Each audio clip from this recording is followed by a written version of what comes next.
তাদেরকে সতর্ক করা হলো। সুপ্রিয় দর্শক মণ্ডলী, এই মুহূর্তে যারা মাঠে এসেছেন তাদের জন্য তথ্য, 1-0 গোলে এগিয়ে রয়েছে খেলোয়াড় কল্যাণ সমিতি গোবিন্দগঞ্জ তথা কুষ্টিয়া।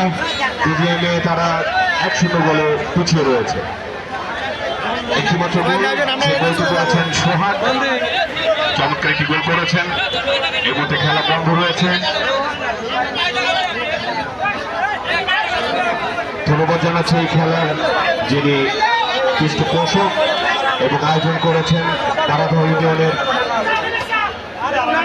সাবেক চেয়ারম্যান জনাব আব্দুল জব্বার, সাবেক উপজেলা বিএনপি সাবেক সিনিয়র সভাপতি। চমৎকারকে অনেক উপরে চলে গেল সীমানার বাইরে গোলটি। কত লোক হয়েছে মানুষের কল্যাণ সমিতি গোবিন্দগঞ্জের অনুকূলে প্রচুর দর্শক।